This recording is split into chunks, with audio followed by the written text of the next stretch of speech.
ব্যস্ততার মধ্য দিয়েও আমি মৎস্য ইউনিয়নে চলে যাই, কারণ মানবিক কঠিয়াদির পক্ষ থেকে যে ঘরটা একজন অসহায় এবং হতদরিদ্র মাকে দেওয়া হচ্ছে, সেই ঘরের কাজটা দেখার জন্য। যেহেতু সকালবেলা আমরা সকল জিনিস এবং মিস্ত্রিদেরকে সাথে দিয়ে একসাথে পাঠিয়ে দিই। আর আমাদের এখানে আমাদের যেই মানবিক বোন আছে, উদ্যোক্তা, নারী উদ্যোক্তা মিতু, ওনার নির্দেশনায় ওনারা কাজ করতেছে এবং গিয়ে দেখি যে কাজ মোটামুটি অনেক আগায় ফেলছে। যেহেতু আমাদের যে দক্ষ কারিগর, ওনারা খুব ভালো এবং দ্রুত কাজ করে। আমাদের যে জালালপুর একটা টং দোকান দেখছিলেন, ওনারাই বানাইছে এবং এই ঘরটাও ওনারা বানাচ্ছে। তো যাওয়ার পরে দেখতে পেলাম যে আমাদের যে অসহায় মায়ের ঘরটা যে জায়গাতে পড়বে ওইখানে একটা গাছ ছিল।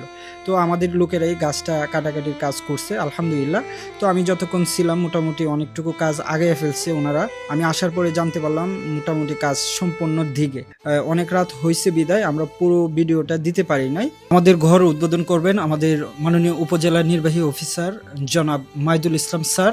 উনি একজন মানবিক মানুষ, ওনার সাহায্য সহযোগিতায় আমাদের কাজগুলো আরও এগিয়ে যাচ্ছে। ওনার জন্য দোয়া চাই। আর আমাদের শেষ অবধি রাতের বেলা চলে আসছে আমাদের যারা মিস্ত্রি হিসেবে গেছিল, ওনাদেরকে ওনাদের পারিশ্রমিক আমি বুঝিয়ে দিচ্ছি।